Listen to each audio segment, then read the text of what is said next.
Good morning, it's Mary Lanza, and I'm the author of Losing the Boom Blues.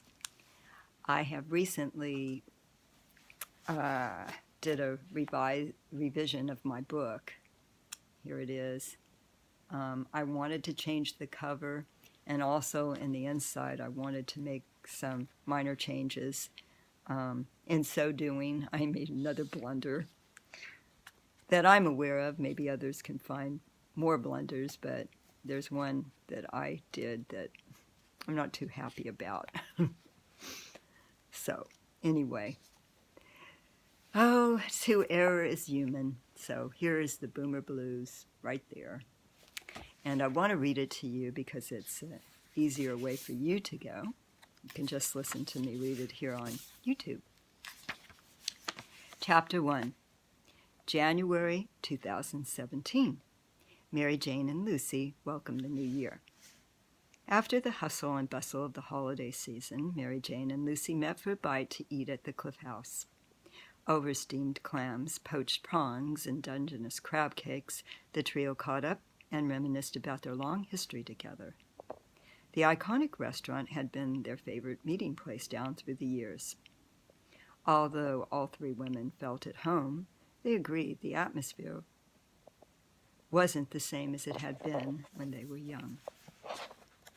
Can you believe it's been 13 years since the Cliff House went through that drastic facelift? Remarked Jane.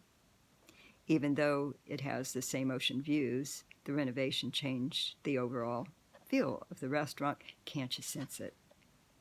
Yeah, I feel the difference, replied Lucy. I'm jealous. I want a facelift too, just not as extensive. They took the damage from the rainstorm as an opportunity to rebuild the restaurant, hoping to appeal to the younger set. Believe me, everything changes with time, including us, said Mary. I'll deal with the wrinkles. I'm too afraid to go under the knife. Jane, raising her crossed fingers, replied, I hope my face cream works because I'm afraid of plastic surgery too. I'm not looking forward to the aging process. Time flies by, and in the blink of an eye, we'll be turning 68, depressing to say the least.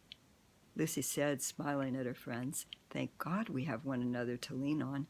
Aging is too hard to accept, and no fun battling on your own. It's stressful at times. Birthdays come and go so quickly after 50. But I'm trying not to let it get me down.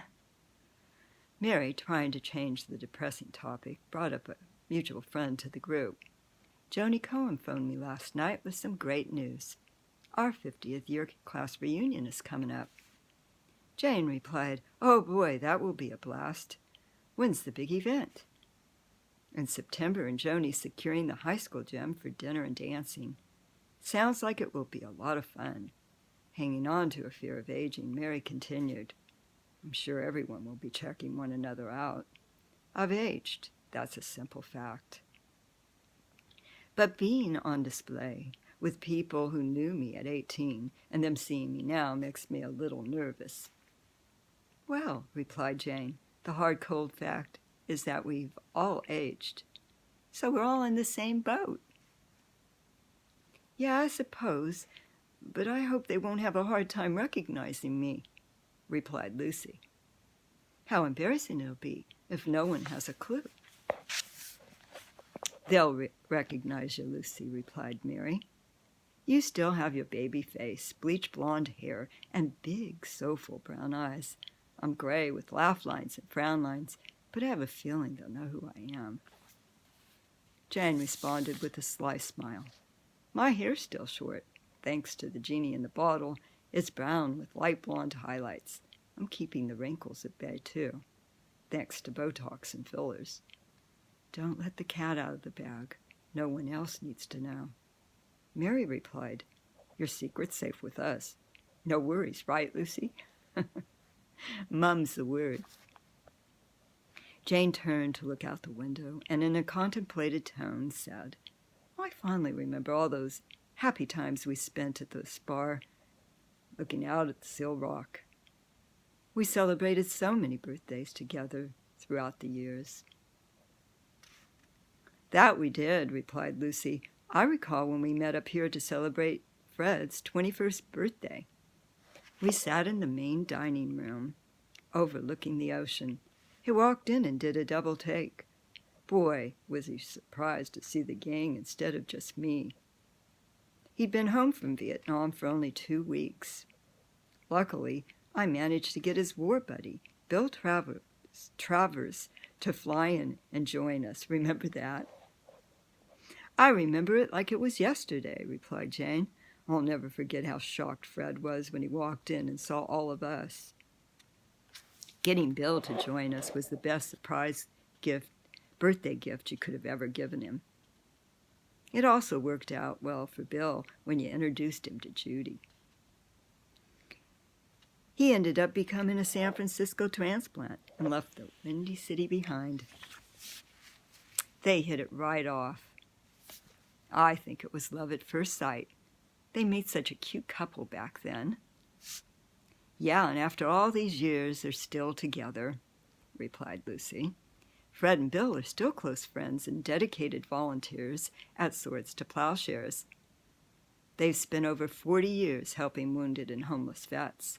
Speaking of Judy, we just finished showing at Expressions Art Gallery in Berkeley. I wanted to thank you guys for coming to the opening. It always means so much to Judy and me when you both show up. The two of you have been so supportive over the years. We appreciate it. Oh, that's what friends are for, replied Mary. The longer the relationship, the stronger the friendship. We have wonderful memories because we've remained close. No doubt about it. We're truly blessed. Jane pulled her harmonica out of her pocket and began to play. That's what friends are for. Her incredible musical expression never failed to arouse attention.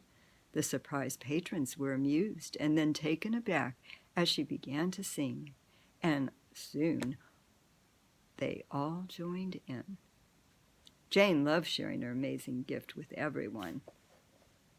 After their meal, they took a long stroll along the beach, and as they walked, they again reminisced about days gone by and all the good times they had shared at Ocean Beach in the 60s. Kelly Cove used to be one of their favorite hangouts. They recalled trying to surf with their boyfriends, who were expert surfers. It was trial and wipeout whenever they jumped on top of their boyfriends' surfboards. None of the girls were naturals. Watching our boyfriends surf and us trying to surf back then was a blast, but you couldn't pay me to jump on Fred's surfboard now, laughed Lucy. I kind of miss it, though. I worry about Fred and Bob sometimes. They think they're still high school seniors. They looked across the street, noticing the condos and Safeway that stood where Playland used to be. The image of the funhouse flashed through their minds. It seemed like yesterday that it was standing there. As they walked, Jane looked around and shared. What a wonderful day to walk and reminisce. I bet you both remember how much we loved giggling with Laughing Sal. We enjoyed hours upon hours of fun at Playland in the 60s during our high school days.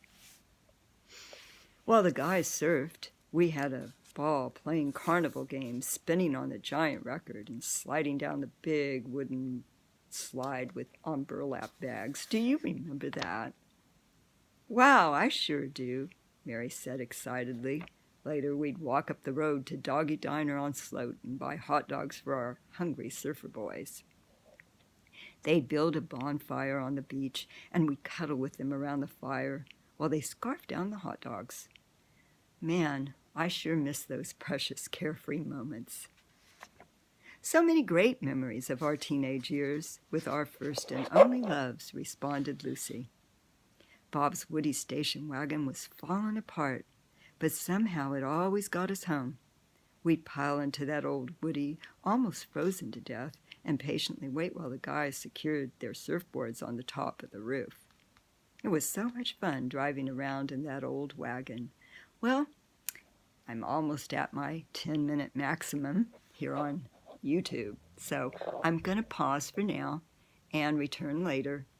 Thank you.